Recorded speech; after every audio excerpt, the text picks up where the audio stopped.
નમસ્તે મિત્રો, સ્વાગત છે એક નવી કહાનીમાં। તો ચાલો સાંભળીએ। મિત્રો, ગુજરાતમાં રહેતી એક મધ્યવર્ગીય દીકરીના લગ્નને ફક્ત 7 દિવસની વાર હોય છે અને ત્યારે તે પરિવાર સાથે કંઈક એવી ઘટના બને છે કે જેની તે પરિવારે સપનામાં પણ કલ્પના કરી ન હતી। તો મિત્રો, એવું તો શું બને છે તે જાણવા વિડીયોને અંત સુધી જરૂરથી નિહાળજો। તો ઘટનાની શરૂઆત કંઈક આવી રીતે થાય છે। કલ્પેશભાઈ પોતાના ઘરની અગાસી પર રંગબેરંગી લાઇટ્સ લગાડી રહ્યા હતા। આજે તેમનો ચહેરો ખુશીથી ચમકી રહ્યો હતો, એવી ખુશી જેની કોઈ સીમા ન હતી। એનું કારણ હતું એની લાડકી દીકરી કાજલના લગ્ન। તેઓ સવારથી પોતાનું ઘર શણગારવામાં વ્યસ્ત હતા।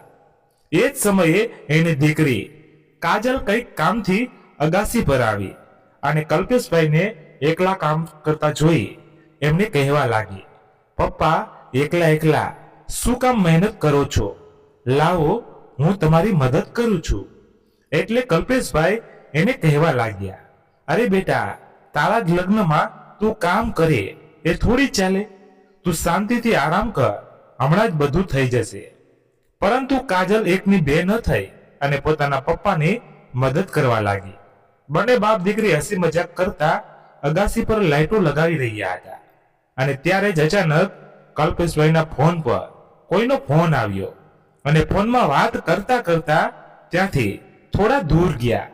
તેઓ ફોનમાં વાત કરી જ રહ્યા હતા કે અચાનક એમને પાછળથી એક ચીજ સંભળાઈ। આ ચીજ એટલી દર્દનાક હતી કે પળવાર માટે કલ્પેશભાઈ ગભરાઈ ગયા। તરત જ તેઓ પાછળ ફર્યા અને જોયું તો જાણે એમના પગ નીચેથી જમીન સરકી ગઈ। એની દીકરી કાજલને કરંટ લાગ્યો હતો અને નીચે જમીન પર પડી ગઈ હતી। એકાએક કલ્પેશભાઈના ઘરમાં ખુશીનો માહોલ એક દુઃખ ઘટનામાં ફેરવાઈ ગયો। તાત્કાલિક ઘરે આવેલા મહેમાનો અને આજુબાજુના લોકોની મદદથી કાજલને હોસ્પિટલ લઈ જવામાં આવી। સગા વહાલા હોસ્પિટલ પર બસ એટલું જ બોલી રહ્યા હતા કે હે ભગવાન, અઠવાડિયા પછી તો દીકરીના લગ્ન છે, શું થશે મારા નાથ? ડોક્ટર અને નર્સોની દોડધામ શરૂ થઈ। હવે આ ઘટનામાં કાજલનો જીવ બચી શકશે કે નહીં? અને જો કાજલનો જીવ બચી જશે તો શું તેને કોઈ ખોડ ખાપણ થશે? શું કાજલને તેના સાસરિયાવાળા અપનાવશે કે નહીં? અને જો તેના સાસરિયાવાળા અપનાવશે તો શું તેનો પતિ હવે તેને અપનાવશે ખરો? તો મિત્રો, આગળ કંઈક એવું થશે કે જેની તમે કલ્પના પણ નહીં કરી હોય। તો આગળની ઘટના જાણવા માટે કહાનીના અંત સુધી જોડાયેલા રહેજો। કલ્પેશભાઈ અમદાવાદ શહેરમાં રહેતા એક સામાન્ય વેપારી હતા, જેની જિંદગી હંમેશા પોતાના પરિવાર સાથે સંકળાયેલી। ભગવાને તેમને સંતાનમાં 2 દીકરીઓના આશીર્વાદ આપ્યા હતા, પરંતુ એના બદલામાં એમના પત્ની કિરણબેનને છીનવી લીધા હતા। કલ્પેશભાઈની મોટી દીકરી કાજલ અને નાની દીકરી રિયા એમના હૈયાના હાડકા હતા અને નાની દીકરી રિયાને જન્મ આપતી વખતે એમના પત્ની મૃત્યુ પામ્યા હતા અને ત્યાર પછી કલ્પેશભાઈએ એકલા હાથે જ બંને દીકરીઓને ઉછેરી હતી। આજ સુધી ક્યારેય પણ એમણે એને બંને દીકરીઓને કોઈ કમી રહેવા દીધી ન હતી અને મોટી દીકરીના લગ્ન નક્કી થતા તેઓ જાણે એક જવાબદારીમાંથી મુક્ત થઈ રહ્યા હોય એવું એમને મહેસૂસ થઈ રહ્યું હતું અને તેઓ પોતાની દીકરીના લગ્ન માટે ખૂબ જ ઉત્સાહિત હતા। પરંતુ એકાએક આ દુઃખ ઘટના બની ગઈ। ઓપરેશન થિયેટરની બહાર બેઠા કલ્પેશભાઈ પોતાની દીકરી રિયાને ગળે લગાડીને રડી રહ્યા હતા, કારણ કે એમને કાજલની ખૂબ ચિંતા થઈ રહી હતી અને સામે રિયા પણ એના પપ્પાને સંભાળવાની કોશિશ કરી રહી હતી, પણ અંદરથી તો એ પણ તૂટી ગઈ હતી। ઘણા સમયની સારવાર બાદ ડોક્ટર બહાર આવ્યા અને એણે કલ્પેશભાઈને પોતાની પાસે બોલાવીને કહ્યું, તમારી દીકરીનો જીવ તો બચી ગયો છે, પરંતુ હવે તેનો હાથ પૂરી રીતે કામ નહીં કરી શકે, કારણ કે એને એટલો જોરથી કરંટ લાગ્યો હતો કે એનું અડધું શરીર કામ કરતું જ બંધ થઈ ગયું. હવે જોખમમાંથી બહાર આવી ગઈ છે, પણ એ એના જમણા હાથને સરખી રીતે ઉપયોગ નહીં લઈ શકે, અને એમ પણ કહી શકાય કે એનું જમણા હાથ તરફનું શરીર હવે પૂરી રીતે કામ નહીં કરે. આ વાત સાંભળતા કલ્પેશભાઈની આંખો પહોળી થઈ ગઈ, અને ત્યાં એમની સાથે આવેલા તમામ લોકો પણ એકબીજા સાથે વાતચીત કરવા લાગ્યા. એમાંથી અમુક તો એવું પણ બોલવા લાગ્યા, હવે શું થશે? છોકરાવાળા હવે કાજલને વહુ બનાવવા તૈયાર થશે, એના લગ્ન હવે નહીં થાય. આસપાસના લોકોની વાતચીતથી કલ્પેશભાઈને વધારે દુઃખ થતું હતું, પણ તેમણે પોતાને રોકી રાખ્યા અને ફક્ત ડોક્ટરને એટલું જ કહી રહ્યા હતા કે મારે મારી દીકરીને મળવું છે. પરંતુ ડોક્ટરે અત્યારે કાજલને મળવાની ના પાડી. કલ્પેશભાઈ ફરી હોસ્પિટલના બાગડા પર બેસી ગયા અને પોતાની પત્નીને યાદ કરીને આંસુ વહાવવા લાગ્યા, કારણ કે આજે એમને પોતાની પત્નીની ગેરહાજરી મહેસૂસ થતી હતી. આટલા સમય પછી એમના જીવનમાં એક ખુશીની પળ આવી હતી, અને ભગવાને એ પણ આજે એમની પાસેથી છીનવી લીધી હોય એવું એમને લાગી રહ્યું હોય. એમની નાની દીકરી રિયા પણ બાજુમાં બેઠી બેઠી પોતાની બહેનની ચિંતામાં રડી રહી હતી. થોડી વાર રહીને નર્સે કલ્પેશભાઈને જણાવ્યું કે હવે તેઓ પોતાની દીકરીને મળી શકશે. આ વાત સાંભળતા કલ્પેશભાઈ અને રિયા તરત જ કાજલના ખાટલા પાસે પહોંચી ગયા અને જઈને જોયું તો કાજલની હાલત ખૂબ ગંભીર હતી. તેનો જીવ તો બચી ગયો હતો, પરંતુ એની હાલત હવે એટલી લાચારી ભરી થવાની હતી, જે વિચારીને કલ્પેશભાઈ દુઃખી થતા હતા. છતાં પોતાની દીકરી કમજોર ન પડે એટલે એને આશ્વાસન આપતા એના માથે હાથ મૂકીને કહેવા લાગ્યા, મારી દીકરી, તને કંઈ નથી થયું, તું ખરેખર મારી સિંહણ છે, હવે જલ્દી ઊભી થઈ જા. ખૂબ હિંમત ભેગી કરીને કલ્પેશભાઈ કાજલને આ શબ્દો કહી રહ્યા હતા. થોડા દિવસ હોસ્પિટલની સારવાર લીધા બાદ કાજલને ઘરે જવા માટે રજા આપવામાં આવી. કાજલના સાસરિયા પક્ષવાળા હોસ્પિટલે પણ એની ખબર અંતર પૂછવા માટે આવ્યા હતા, અને જેવી એને ખબર પડી કે કાજલને ઘરે લઈ જવામાં આવી છે, તો એ લોકો પણ પહોંચી ગયા. કાજલ પોતાના રૂમમાં આરામ કરી રહી હતી, પણ બહારથી સંભળાતા અવાજ એને બેચેન કરી રહ્યા હતા. એની તબિયત એટલી સારી ન હતી કે એ ઊભી થઈને બહાર જઈ શકે, પરંતુ બહારનું વાતાવરણ એને સરખું લાગતું ન હતું. થોડી વાર રહીને કલ્પેશભાઈ કાજલના રૂમમાં આવ્યા અને કાજલને કહેવા લાગી, પપ્પા બહાર એ બધા શું વાતો કરતા હતા, મને જણાવો, અને હવે મારે લગ્ન નથી કરવા. પોતાની દીકરીની આ વાત સાંભળીને કલ્પેશભાઈ સામાન્ય રહેવાનું ખોટું નાટક કરતા કહેવા લાગ્યા, અરે બેટા, તારા સાસુ સસરા તો તમારા લગ્ન વિશે મારી સાથે વાત કરી રહ્યા હતા. તારી તબિયત હમણાં સરખી નથી, એટલે હું એ લોકોને વિનંતી કરી રહ્યો હતો કે આપણે લગ્ન હવે થોડા મોડા કરીશું. જ્યાં સુધી તું સરખી ના થઈ જા ત્યાં સુધી આપણે રાહ જોઈશું. પપ્પા, મને ખબર છે તમે મારાથી જૂઠું બોલી રહ્યા છો. હવે લોકો તમારી પાસે વધારે રૂપિયાની માંગણી કરી રહ્યા છે, કારણ કે હવે મારી હાલતમાં એ મને અપનાવી શકે એમ નથી, અને જો તમે એને વધારે રૂપિયા આપશો તો જ એ લોકો મને વહુ તરીકે સ્વીકારશે. પણ પપ્પા, હવે તમારે એ લોકોની કોઈ વાત માનવાની જરૂર નથી, કારણ કે તમે પહેલાથી જ મારા લીધે 10 લાખનું દેવું કરી દીધું છે, અને હું નથી ઈચ્છતી કે તમે હવે હેરાન થાવ. મને આ લગ્ન નથી કરવા. આટલું બોલતા જ કાજલની આંખો ભીની થઈ ગઈ, કારણ કે એ જાણતી હતી કે એના લગ્ન માટે એના પપ્પાએ ઘણી મહેનત કરી હતી, પરંતુ પોતાની ખુશી માટે એના પપ્પાને આવી રીતે હેરાન થતા જોઈ શકે એમ ન હતી. કાજલને આરામ કરવાનું કહી કલ્પેશભાઈ ફરી બહાર હોલમાં જઈને બેઠા, જ્યાં કાજલના સાસુ સસરા પણ બેઠા હતા. કાજલના સસરા તરત જ કલ્પેશભાઈને પૂછવા લાગ્યા, કલ્પેશભાઈ, તમે શું વિચાર્યું? જે પણ હોય અમને ઝડપથી કહી દો, કારણ કે અમારી પાસે બિલકુલ સમય નથી.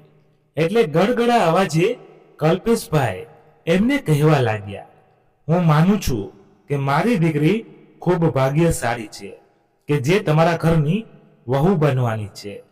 પણ હવે વધારે રૂપિયા આપવા એ મારી ક્ષમતાની બહારની વાત છે. તમે મારી પરિસ્થિતિ સમજવાની કોશિશ કરો. આ સાંભળી તરત જ કાજલના થનાર સાસુ આવેશમાં આવીને બોલવા લાગ્યા, વાહ રે વાહ, તો તમારી પરિસ્થિતિ જોઈને દીકરીની માટે છોકરો શોધાય ને. આ તો અમે સારા છીએ, આટલું બન્યા પછી પણ તમારી દીકરીને વહુ બનાવવા માટે રાજી થઈ ગયા. નહીતર આવી ખોડ ખાપણ વાળીને કોણ પોતાની વહુની ઘરની વહુ બનાવે? અમારી મન જાણે છે કે અમે કેવી રીતે અમારા દીકરાને તમારી દીકરી સાથે લગ્ન કરવા માટે મનાવ્યો છે, અને હવે તમે જ આવું કરશો તો અમારી ઇજ્જત પણ અમને ખૂબ વહાલી છે. તમે અમારી શરત માની શકતા ન હોય તો અમે પણ તમારી દીકરીને સ્વીકારીશું નહીં. આ શબ્દો કલ્પેશભાઈના હૃદયમાં તીરની જેમ વાગતા હતા, પરંતુ એ એક પણ શબ્દ ન બોલ્યા અને ફક્ત હાથ જોડીને આ લોકોને કહેવા લાગ્યા, તમે ચિંતા ન કરો, હું રૂપિયાની વ્યવસ્થા કરી નાખીશ, અને જ્યાં સુધી મારી દીકરીની તબિયત સરખી ન થઈ જાય ત્યાં સુધી આપણે લગ્નની વાત નહીં કરી શકીએ. આટલું કહી તેમણે આ વાતને અંત આપી દીધો. પરંતુ મનોમન કલ્પેશભાઈને પણ ઘણું દુઃખ થતું હતું. એના થનાર સાસુ સસરાની પોતાની દીકરી વિશે આવું બધું બોલી રહ્યા હતા, પણ પછી એ વાસ્તવિકતાથી પણ એ વાફેક હતા કે હવે એની દીકરીનો હાથ પકડવા વાળો કોઈ નહીં મળે. કાજલ, જે પહેલા ઘરની જવાબદાર દીકરી હતી, હવે પોતાની જાતને અસહાય અનુભવતી ડોક્ટરોની સલાહ મુજબ તેણે નિયમિત ફિઝિયોથેરાપી અને દવાઓ લેવાની શરૂ કરી. ધીમે ધીમે તેના શરીરમાં થોડી તાકાત આવવા લાગી.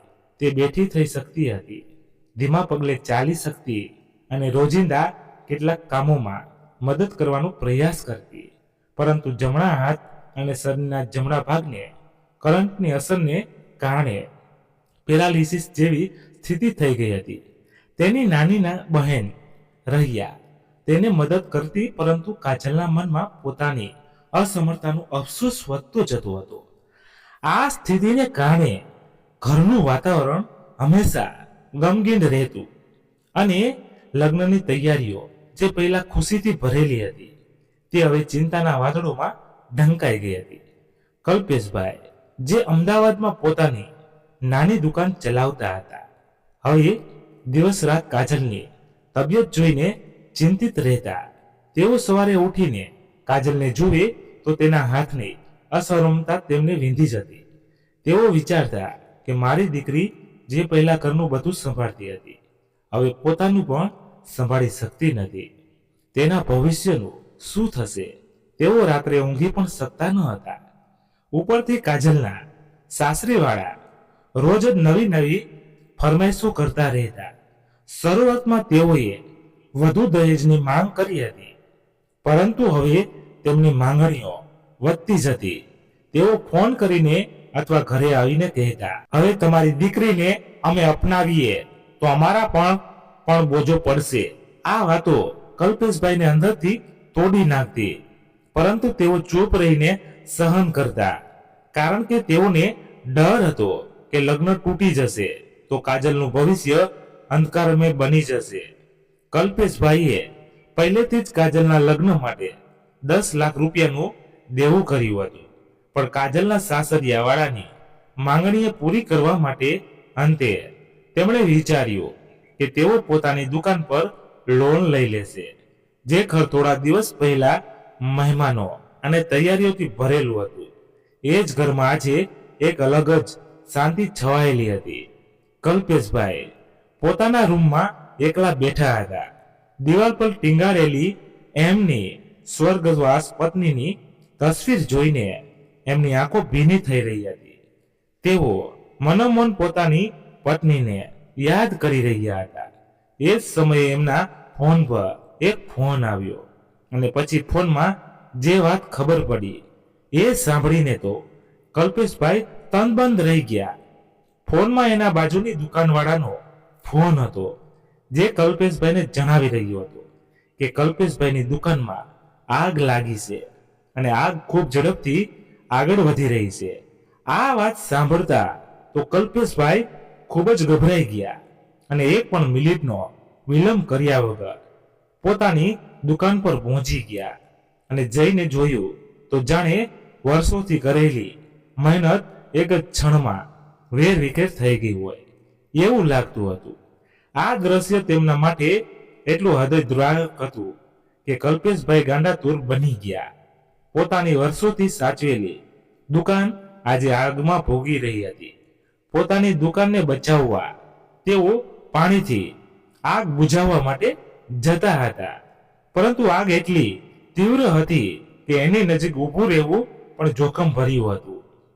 આસપાસના લોકોએ કલ્પેશભાઈને પકડી રાખ્યા, પણ કલ્પેશભાઈ પોતાની દુકાન બચાવવા માટે એનાથી બનતો હર એક પ્રયત્ન કરવા માંગતા હતા.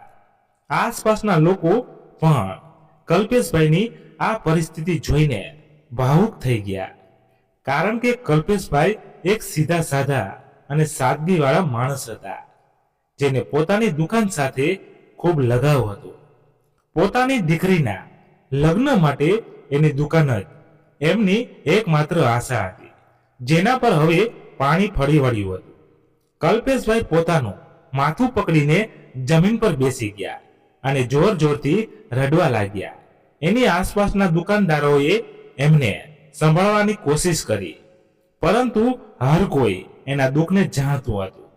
એની નજર સામે જાણે એનું બધું જ છીનવાઈ ગયું હોય એવી રીતે રડતા રડતા કહેવા લાગ્યા, હે ભગવાન, હજુ તારે મારી કેટલી કસોટી લેવાની છે?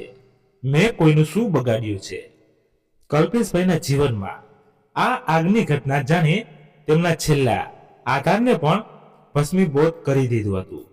આગની જ્વાળાઓ ધીમે ધીમે શમી ગઈ, પરંતુ તેમના હૃદયમાં ઉઠેલી વેદનાની આગ ક્યારેય ન ઠરે તેવી તીવ્ર હતી.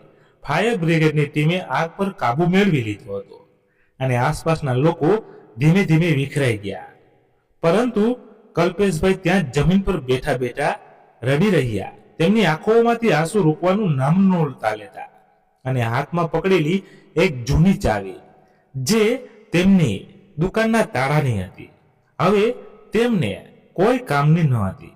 તેઓ ધીમે ધીમે ઊભા થયા. તેમના પગ થરથર કંપી રહ્યા હતા.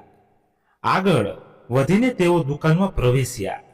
દુકાનના પ્રવેશ દ્વાર પર પડેલી તેમનું જૂનું બોર્ડ, જેના પર કલ્પેશ સ્ટેટસ લખેલું હતું, હવે અડધું બળીને ઝૂલી રહ્યું હતું.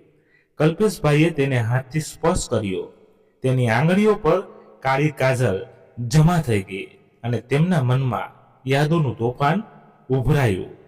આ જ બોર્ડને તેઓએ પોતાના હાથે રંગીને બનાવ્યું હતું. દુકાનની અંદર પડેલો સામાન મોટા ભાગે બળીને રાખ થઈ ગયો હતો. તેઓ ધીમે ધીમે ઉઠ્યા અને અવશેષોને સાફ કરવા લાગ્યા. એક હાથથી બળેલા કાગળો ભેગા કરતા, બીજા હાથથી આંસુ લૂછતા.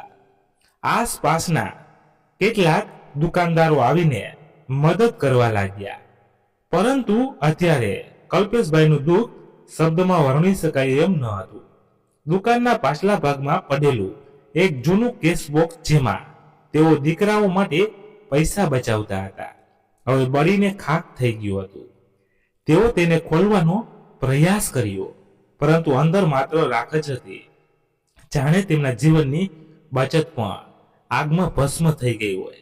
આ દ્રશ્યને જોઈને તેઓ ફરી જમીન પર બેસી પડ્યા.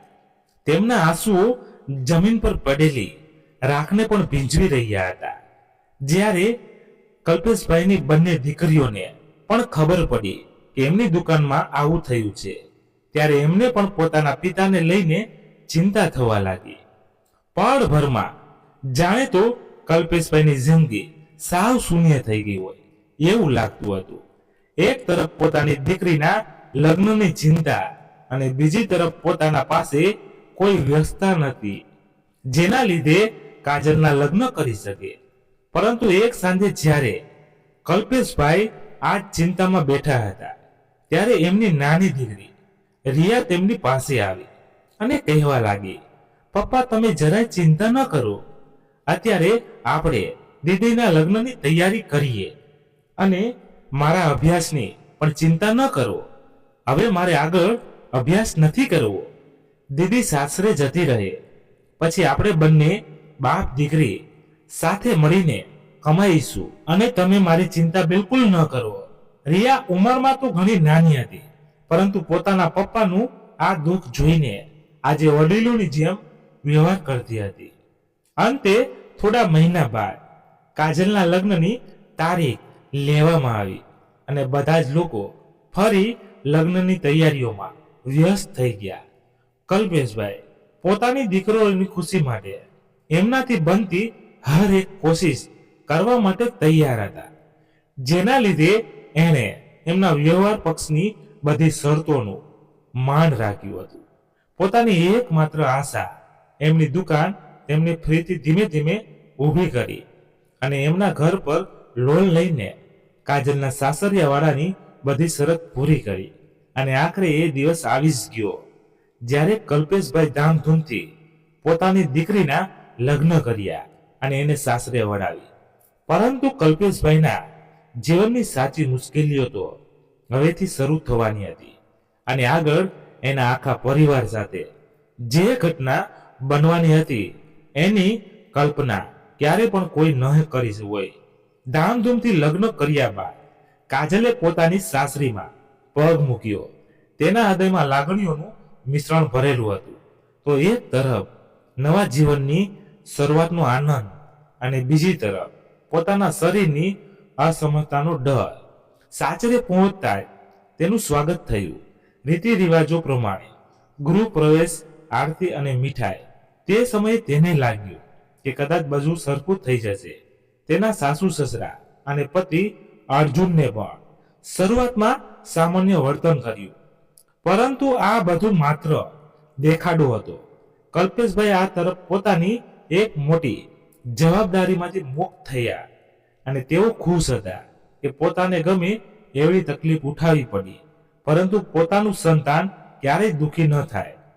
પરંતુ એ બિચારાને તો ખબર પણ ન હતી કે એમની દીકરી સાથે આ લોકો ખૂબ ખરાબ વ્યવહાર કરવાના છે.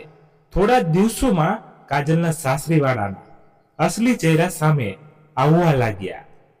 એના સાસુ નાની નાની વાતમાં એને ન કહેવાનું કહેતા હતા અને એનો પતિ તો કાજલને પત્ની તરીકે સ્વીકાર કરવા પણ તૈયાર ન હતો.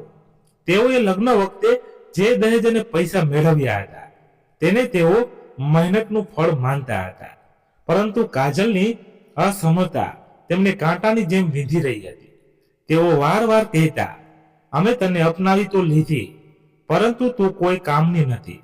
આ વાતો કાજલના હૃદયને વીંધી જતી અને આ બધું તે ચૂપચાપ સહન કરતી અને એમાં પણ વાત વાતમાં એને મેણા ટોણા સાંભળવા પડતા હતા. આ વાત વાતમાં એના સાસુ એને અવારનવાર કહ્યા કરતા, આ તો તું અમારો આભાર માને કે અમે તને સ્વીકારી લીધી, નહીતર તને કોણ ઘરમાં રાખે, તું તો કંઈ કામની પણ નથી. કાજલ પોતાના પિતાની મહેનત વ્યર્થ ન જાય એના માટે આ લોકોનો આવો વ્યવહાર સહન કરતી હતી. દિવસો વીતતા ગયા પરંતુ તેના સ્વભાવમાં કોઈ ફેરફાર ન થયો. તેના સાસુ તેને રાત્રે મોડે સુધી કામ કરાવતા. કાજલનું શરીર થાકી જતું અને તેના હાથમાં દુખાવો વધી જતો, પરંતુ તેઓ કહેતા, તું તો અમારા કંઈ કામની નથી, ઓછામાં ઓછું આટલું તો કર. ક્યારેક તેઓ તેને ખાવા પણ ન આપતા, કહેતા, તું કમાતી નથી તો ખાવાનો હક નથી. કાજલ એકલી પડીને રડવા લાગતી. તેના આંસુઓ તેના ઓશિકા પર વહેતા અને તે વિચારતી, પપ્પા, તમે મારા માટે આટલું સહન કર્યું અને હું આવીને વધુ દુઃખ થઈ રહ્યું છે. તે પોતાના પપ્પા સાથે જ્યારે પણ ફોનમાં વાત કરતી ત્યારે હંમેશા એને એવો જ જવાબ આપતી કે પપ્પા, અહીંયા તો હું ખુશ છું અને મને કોઈ તકલીફ નથી પડતી. તેના અવાજમાં રહેલી વેદના એના સિવાય કોઈ બીજું જાણતું ન હતું. કાજલના પતિ અર્જુનનું વર્તન તો વધુ ક્રૂર હતું. તે એક સામાન્ય જોબ કરતો હતો અને ઘરે આવીને કાજલને પત્ની તરીકે માન આપવું તો દૂર, તેને અપમાનિત કરતો. તે તેને ક્યારેય પ્રેમથી જોતો નહીં અને વારવાર કહેતો, મારા માતા પિતાના લીધે મારે તારી સાથે લગ્ન કરવા પડ્યા છે. બાકી તારા જેવી છોકરીને તો હું ક્યારેય મારી પત્ની ન બનાવું. આ શબ્દો કાજલના હૃદયમાં તીરની જેમ વિંધાઈ જતા. રાત્રે જ્યારે બધા સૂઈ જાય ત્યારે કાજલ એકલી બેઠી વિચારતી કે આ જીવનમાં મારું શું છે. પપ્પા અને રિયા મને ખુશ જોવા માંગે છે, પરંતુ અહીં તો હું મરી જવા જેવી થઈ ગઈ છું. તેનો પતિ જેને ક્યારેય સાથે બહાર લઈ જતો નહીં અને સગા સંબંધીઓ આવે તો તેને છુપાવી દેતો અને કહેતો કે તું બહાર ન આવ, લોકોને શું કહીશ કે મારી પત્ની આવી છે. આ અપમાન કાજલને અંદરથી તોડી નાખતું અને તેનું મન પિતાના ઘર તરફ વળી જતું. દિવસો આવી જ રીતે પસાર થતા રહ્યા. તેના જીવનમાં કોઈ ખુશીનું કિરણ ન હતું, માત્ર દુઃખ અને અપમાન જ હતું.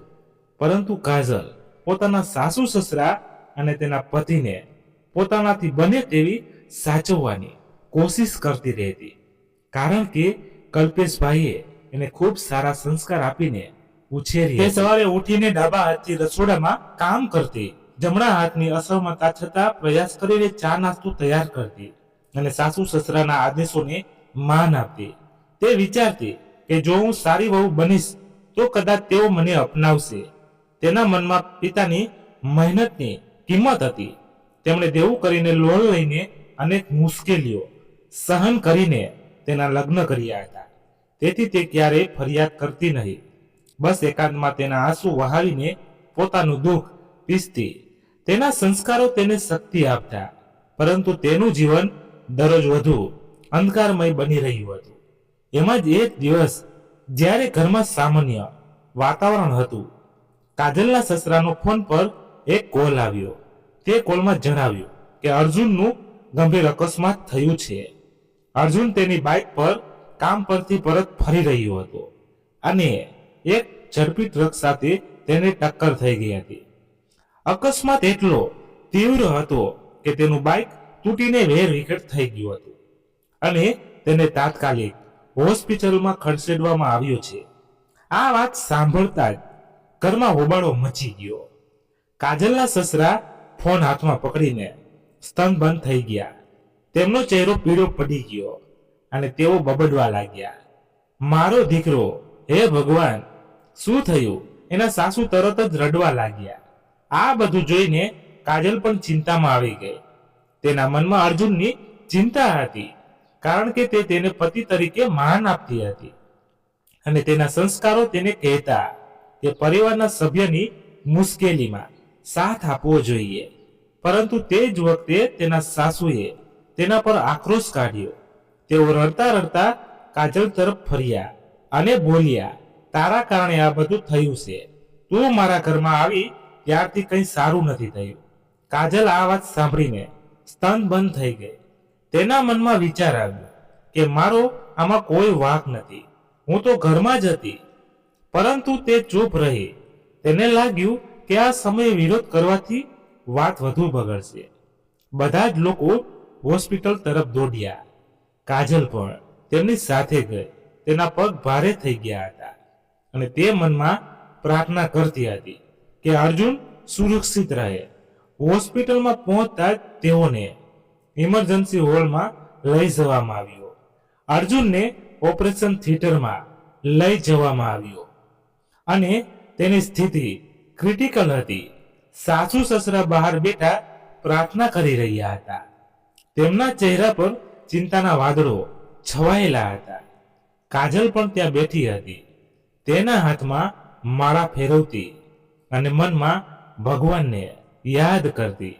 ઘણી કલાકોની સારવાર અને ઓપરેશન પછી ડોક્ટર બહાર આવ્યા. તેમના ચહેરા પર ગંભીરતા હતી અને તેઓએ જણાવ્યું કે અકસ્માત ખૂબ જ ગંભીર હતો.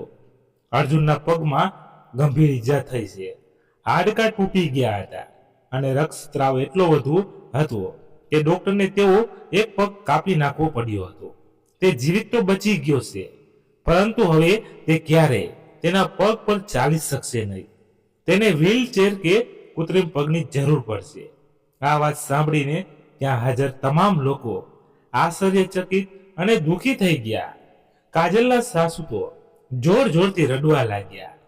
તેમના આંસુ અટકતા ન હતા અને તેઓ અર્જુનના બેડ તરફ દોડી ગયા.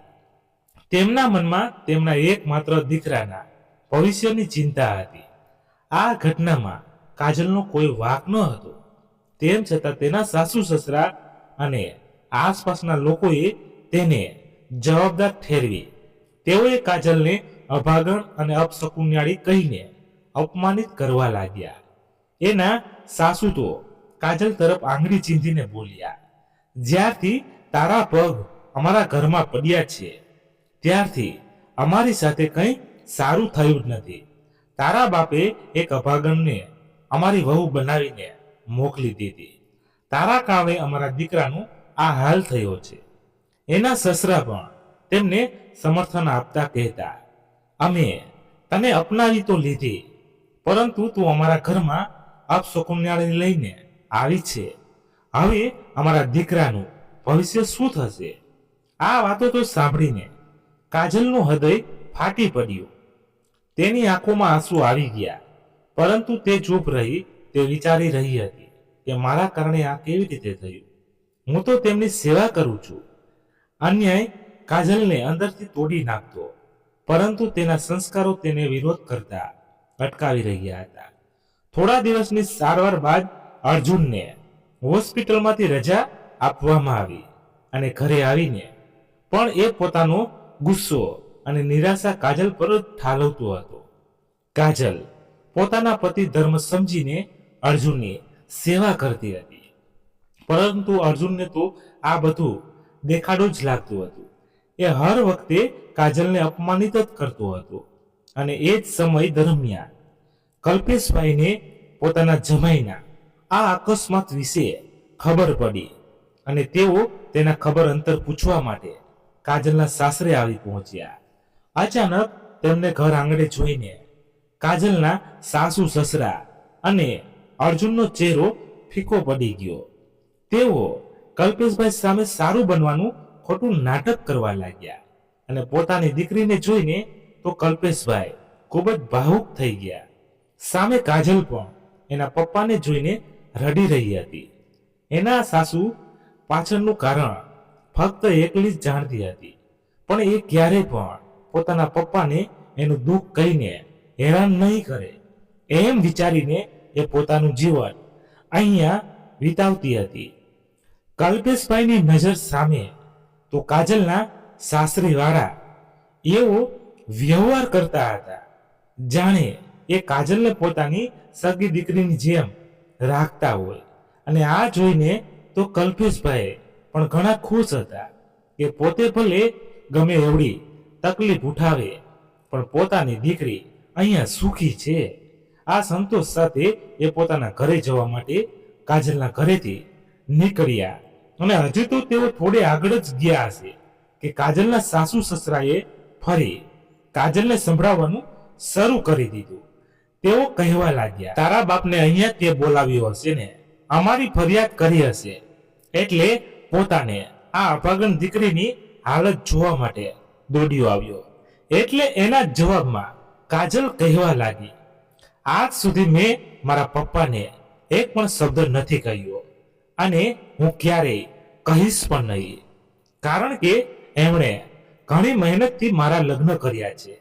છતાં એ લોકો કાજલને ના સંભળાવવાનું સંભળાવી રહ્યા હતા. અને એ જ સમયે તેમણે દરવાજા તરફ જોયું તો ત્યાં કલ્પેશભાઈ ઊભા હતા. કલ્પેશભાઈનો ચહેરો એટલો ગંભીર થઈ ગયો હતો કે એમણે ત્યાં બનતી પરિસ્થિતિ ઉપર વિશ્વાસ નહોતો આવતો. તેનું મન વિચારોના ચગડોળે ચડ્યું હતું કે થોડી વાર પહેલા આ લોકો એની દીકરી સાથે ખૂબ સારો વ્યવહાર કરતા હતા અને એમની ગેરહાજરીમાં એમની સાથે આવું કરી રહ્યા છે. કલ્પેશભાઈને તરત જ પોતાની દીકરીની પરિસ્થિતિનો ખ્યાલ આવી ગયો અને તે કાજલને કહેવા લાગ્યા, બેટા, જો તને કઈ તકલીફ હોય તો ક્યારેય પણ ચિંતા ન કરતી. તારા પપ્પા તારી માટે હંમેશા તૈયાર રહેશે અને જો તને કોઈ હેરાન પરેશાન કરતું હોય તો પણ બેફિકર થઈને મને કહી દે. મારા લીધે તારે આ બધું સહન કરવાની કોઈ જરૂર નથી. એટલે કાજલ એના પપ્પાને કહેવા લાગી, પપ્પા, તમે સમજો છો એવું કાંઈ નથી. આ લોકો ખરેખર મને દીકરીની જેમ સાચવે છે અને તમે મારી ચિંતા બિલકુલ ન કરો. આ શબ્દો બોલતી વખતે કાજલને ખૂબ તકલીફ થઈ રહી હતી, પરંતુ પોતે જાણતી હતી કે જો તે આવું નહીં બોલે તો એના પિતા ખૂબ દુઃખી થશે. પછી કલ્પેશભાઈ કહેવા લાગ્યા, ઠીક છે, હું તો મારો મોબાઈલ અહીંયા ભૂલી ગયો હતો એટલે મારે ફરી આવવું પડ્યું. અને પછી તેઓ એ કાજલના માથા પર હાથ મૂક્યો અને ગંભીર હાસ્ય સાથે એના ઘરમાંથી બહાર નીકળી ગયા. દિવસો આવી જ રીતે પસાર થતા રહ્યા, પરંતુ કાજલની દિનચર્યામાં કોઈ પણ પ્રકારનો ફેરફાર ન થયો. એ દિવસ રાત પોતાના પતિની સેવા કરતી, એના સાસુ સસરાની બધી જ વાત માનતી, એમનું ઘર સંભાળતી. કાજલને વિશ્વાસ હતો કે પોતાના આ કાર્યથી એક દિવસ આ લોકોના દિલ જરૂરથી બિગડશે અને એ તેને વહુ તરીકે જરૂરથી સ્વીકારશે. જેમ જેમ સમય પસાર થતો રહ્યો તેમ તેમ અર્જુન કાજલ પર નિર્ભર થવા લાગ્યો. એ નાની નાની વાતમાં કાજલને બોલાવતો અને એની પાસે પોતાનું કામ કરાવતો, જેનાથી કાજલને પણ ઘણી ખુશી મળતી કે હવે અર્જુન એની સાથે થોડી વાતચીત કરી રહી હશે.